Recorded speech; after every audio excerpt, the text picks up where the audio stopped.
मठरी तो हम सभी की फेवरेट होती है, पर क्या कभी आपने ये लेयर वाली मीठी मठरी ट्राई करी है? आज इसे बनाने की मैंने सारी टिप्स एंड ट्रिक्स शेयर करी है। कैसे डो लगाना है, कैसे इसे फ्राई करना है ताकि ये तेल में जाके खुले ना, कैसे इसे लंबे समय तक फ्रेश रख सकते हैं, सारी टिप्स एंड ट्रिक्स बताई है। तो बिना देरी करे रेसिपी स्टार्ट करते हैं। इसके पहले आप मेरे वीडियो को लाइक और चैनल को सब्सक्राइब करना बिल्कुल ना भूलें। तो इसे बनाने के लिए आज मैं मैदा का यूज़ कर रही हूँ और नापे ना दोस्तों, तो ये आधा किलो मैदा है, लेकिन किसी को भी कन्फ्यूज़न ना हो तो मैंने एक बार इसे कटोरी से नाप लिया है। तो आप कोई भी कटोरी या प्याला सेट कर लें और यहाँ पर देखें तो ये 3 कटोरी के बराबर मैदा है। आप यदि मैदा खाना प्रेफ़र नहीं कर सकते हैं, तो आप दोस्तों इसकी जगह गेहूँ का आटा भी ले सकते हैं, लेकिन एक बार उसे छान के लीजिएगा। अब इसमें मिठास को बैलेंस करने के लिए मैंने थोड़ा-सा नमक डाला है और मैं डालूँगी 2 पिंच सोडा। इससे ये बहुत खस्ता बनती है। वैसे इसको डालना ऑप्शनल है, लेकिन डालेंगे तो बहुत खस्ता बनेगी। अब मोइन के लिए यहाँ पर शुद्ध घी का यूज़ करेंगे, तो उसी कटोरी से 1/4 कटोरी मैंने ये देसी घी लिया है। इससे ये जो मठरी है बहुत खस्ता बनती है, बहुत अच्छा टेक्सचर आता है, एकदम टेस्टी वाली। यदि आपको मठरी खाना है तो शुद्ध घी का ही मोइन दीजिए। चलिए आगे बढ़ेंगे दोस्तों। अब ध्यान देने वाली बात टिप नंबर 1, यहाँ पर सारी चीज़ों को आपको आटे में अच्छे से मिक्स करना है ताकि ये एकसार हो जाए। ऐसा नहीं होना चाहिए कि कहीं-कहीं हमारा नमक, कहीं घी है और कहीं नहीं है। तो दोनों हाथों से आपको इस तरीके से सिंपली रगड़ते हुए इसको अच्छे से मिक्स करना है, तभी हमारी जो मठरियाँ हैं परफेक्ट बनेंगी। तो ये तो हो गई टिप नंबर 1। तो इसी तरीके से आटे को आपको अच्छे से मिक्स कर लेना है। टिप नंबर 2, यहाँ पर इसको आपको आटे को अच्छे से बांध के देखना है। यदि मुट्ठी बंध रही है, इस तरीके से आटा जो है वो एक साथ हो रहा है, मतलब अच्छे से मोइन डला है। यदि ऐसा नहीं हो रहा है तो 1-2 चम्मच घी और डालिए और इसे अच्छे से मिक्स कर लीजिए। अब एक पैन में लेंगे चीनी और दूध। मेज़र करके देखें तो ये जो चीनी है 1 कप है और ये दूध है ना वो है 3/4 कप। तो यहाँ पर आप कोई भी नॉर्मल रूम टेम्परेचर का गरम ठंडा कोई भी दूध ले सकते हैं। और अब इसमें अच्छे फ्लेवर के लिए हम यूज़ करेंगे इलायची पाउडर का। तो यहाँ पर टिप नंबर 3, जब भी इलायची पाउडर आप बनाना हो तो खलबट्टे में इलायची के साथ थोड़ी मतलब 1 चम्मच शक्कर डालिए, फिर उसे अच्छे से कूटिए। इससे एकदम फाइन पाउडर बन जाता है और कोई प्रॉब्लम भी नहीं होती है। चलिए आगे बढ़ते हुए इसे हम अच्छे से चीनी के घुलने तक गरम कर लेंगे। आपको यहाँ पर चाशनी वगैरह कुछ भी नहीं बनाना है, बस इतना ही इसको गरम करना है कि ये जो चीनी है वो घुल जाए। इससे बहुत अच्छा टेक्सचर आता है और जो आटा है ना बहुत सॉफ्ट लग के तैयार होता है, परफेक्ट परतें आती हैं। और यहाँ पर दोस्तों वीडियो थोड़ा-सा भी अच्छा लगता है तो वीडियो को लाइक कीजिए, शेयर कीजिए, एक बार चैनल को सब्सक्राइब करके ऑल बटन पे क्लिक करना बिल्कुल ना भूलिए ताकि आपको सारे नोटिफ़िकेशन मिल सकें। तो यहाँ पर ये चीनी है वो अच्छे से घुल गई है, तो अब गैस को बंद करेंगे और आटा लगाना स्टार्ट करेंगे। और अब ये जो घोल है उसको हम हल्का-सा ठंडा करेंगे, फिर लगाएँगे आटा। कभी-कभी क्या होता है ना गरम-गरम में हाथ जलने का डर रहता है, तो आप रिस्क मत लीजिए। आपको यदि आदत नहीं है तो पहले हल्का-सा ठंडा कर लीजिए। ठंडा करने से भी कोई प्रॉब्लम नहीं होगा, कोई जो हमारा रिज़ल्ट है उसमें चेंजेस नहीं होंगे। लेकिन मैं हल्के से गुनगुने में ही इसे यूज़ कर रही हूँ, तो चम्मच का मैं हेल्प लूँगी और थोड़ा-थोड़ा सा घोल डालती जाऊँगी। एक बार में सारा आपको घोल नहीं डालना है, थोड़ा-थोड़ा डालिए, मिक्स करिए, थोड़ा-थोड़ा डालिए, फिर आपको मिक्स करके इसका आटा लगा के तैयार करना है।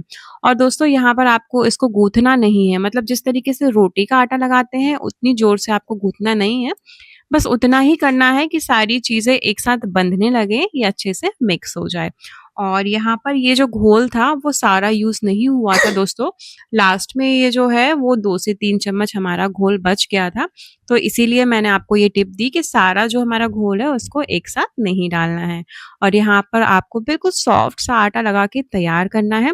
जितना सॉफ्ट आप आटा लगाएँगे उतनी ही जो हमारी लेयर्स है परफेक्ट बनेगी, हमारी जो मठरी है एकदम खस्ता बन के तैयार होगी।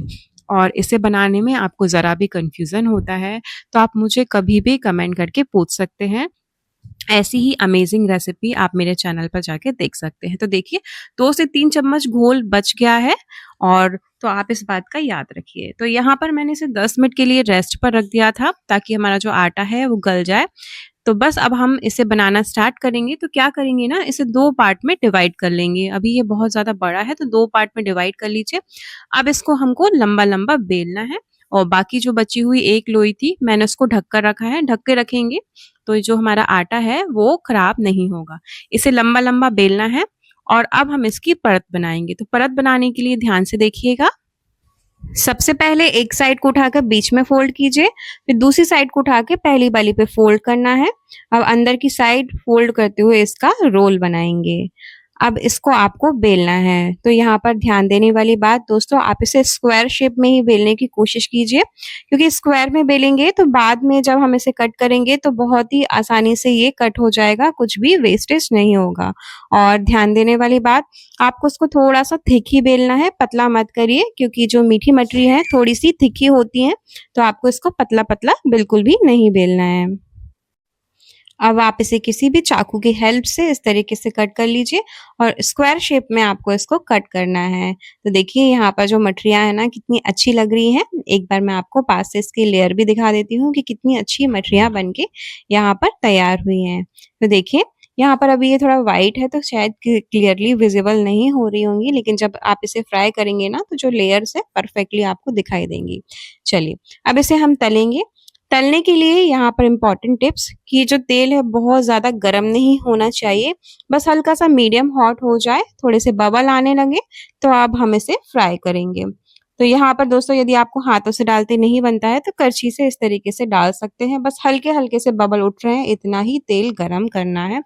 बहुत ज़्यादा गरम तेल में से फ्राई नहीं करना है, और नहीं तो क्या होगा ना दोस्तों, बाहर से क्रिस्पी हो जाएँगी, अंदर से कच्ची रहेंगी और इनके जो परत है वो भी खुलने का डर रहता है। तो इस टिप को आप याद से ध्यान रखिएगा। चलिए, एक बार में जितनी ही यहाँ पर मठरी आ रही है उतनी ही डालना है, बहुत ज़्यादा डालना नहीं है। अब लो टू मीडियम फ्लेम पर आपको बिल्कुल धीरे-धीरे आँच पे अलट-पलट कर गोल्डन ब्राउन होने तक इनको फ्राई कर लेना है। और यहाँ पर एक और टिप कि दोस्तों जब ये एक साइड से गोल्डन ब्राउन हो जाए तभी आप इसे इसकी साइड को फ्लिप कीजिएगा, नहीं तो इसकी जो परत है वो खुलने का डर रहता है। तो मैंने आई होप सारी जो टिप्स एंड ट्रिक्स हैं आज कवर कर दी हैं, सब कुछ बता दिया है। तो आप अपने घर में इसे ज़रूर ट्राई करें, बहुत ही अच्छी रेसिपी है। तो देखिए यहाँ पर ये एकदम जब गोल्डन ब्राउन हो जाएँगी तो किसी भी आप किचन टॉवल पे या फिर टिश्यू पेपर पर इसको निकाल लीजिए और इसी तरीके से दूसरे बैच को भी आप तैयार कर लीजिए। तो आई होप दोस्तों आज की रेसिपी जो है वो आपको अच्छी लगी होगी, आप अपने घर में इसे ट्राई कर लेंगे। तो यहाँ पर ये बिल्कुल बहुत अच्छे से फ्राई हो गई हैं। अब आगे बढ़ेंगे, अभी वीडियो खत्म नहीं हुई है। लास्ट में इसको कैसे स्टोर करना है, कैसे लंबे समय तक इसको फ्रेश रखना है, ये भी मैं बताऊँगी। तो वीडियो एंड तक देखिए, इसको स्किप मत करिए। तो देखिए यहाँ पर सभी को मैंने फ्राई कर लिया है। और इसे स्टोर करने के लिए आप कोई भी दोस्तों एयर टाइट कंटेनर ले लीजिए और ये जब पूरी तरीके से ठंडी हो जाए तभी आपको इसके लिड को लगाना है, मतलब तभी ढक्कन को लगाना है। और नहीं तो क्या होगा ना, आप गरम-गरम में इसे ढक्कन बंद करके रख देंगे तो ये बिल्कुल फ्रेश नहीं रहेंगी। तो ये थी हमारी लास्ट टिप। तो सारी टिप्स आज मैंने बता दी है, तो बिल्कुल भी देरी मत करिए, जल्दी से जाइए अपने घर में इस लेयर वाली मीठी मछली को ट्राई कीजिए। और इसी तरीके से सारी अमेजिंग रेसिपी देखने के लिए मेरे चैनल को कीजिए सब्सक्राइब, ऑल बटन पे क्लिक कीजिए। और रिसेंटली दोस्तों मैंने रवा डोसा की भी रेसिपी डाली है, तो आपको यदि क्रिस्पी डोसा खाना पसंद है विद द चटनी तो जाइए और चेक कीजिए। तो अभी तक के लिए इतना ही दोस्तों, मिलते हैं अगले वीडियो में।